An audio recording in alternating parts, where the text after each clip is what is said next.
د لغمان د کروندګرو شکایت او غوښتنې دغه ولایت کروندګر وایي په خپلو ځمکو کې په څلورو فصلونو کې بیلابیل ډوله سبزۍ او کرکیله کوي چې د حاصلاتو د رسیدو پر مهال د مناسب بازار او سړو خونو د نشتون له امله زیان ویني.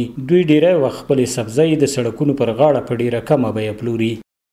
ځان امری شي ورسیږي ایسته پیاز ارزانه شي نه د ساتنې ځای لرو چې وی ساتو ځان ته. رومیان هم دغسې ښه رومیان په من په 50 روپۍ په 10 روپۍ رومیان منګه خرڅو په 60 روپۍ خرڅو.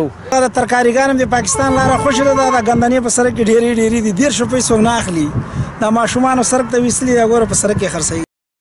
د لغمان کروندګر بیا له حکومته د دوی د سبزیو او میوو د ساتنې لپاره د سړو خونو د جوړېدو غوښتنه کوي. ترکاري که هم ډېره زیاته ده خو موږ دغه ترکاري د ساتلو په خاطر باندې سړي خون نه لرو. له حکومت غوښتنه ده چې سړي خونې دلته جوړې کړي او په هغه معیار جوړې کړي چې دلته باید دغه ساتنه وشي.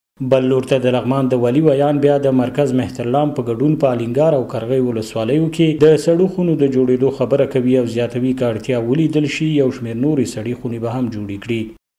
په لغمان ولایت کې درې بابا سړې خونې شتون لري. مرکز په شمول په الینګار او کرغۍ ولسوالۍ کې موجودې دي. نوموړې سړې خونې د تیر جمهوریت پر مهال تخریب شوې وې چې د اسلامي امارت د زراعت وزارت له لوري د داخلي بودیجې څخه ترمیم او ګټې اخیستنې ته وسپارل شو. یا د سړې خونې اوس مهال خصوصي سکتور ته به په قرارداد ورکول کېږي او د دې له لارې به خدمات وړاندې کېږي.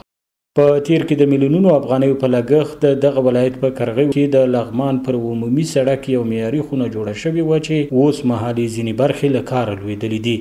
دغه ولایت مسؤلین وایي هڅه کوي چې دغه خونه بیا ځلې فعاله کړي. لغمان په ختیځ کې پروت یو له هغه ولایتونو څخه دی چې ګڼ شمېر اوسېدونکي یې په کرنه او مالدارۍ بوخت دي. دغه ولایت د سبزیو د کښت له درکه د هیواد په کچه بډایه ولایت بلل کیږي او بیلابیل ډوله سبزۍ یې د هیواد بیلابیلو مارکیټونو ته وړل کیږي.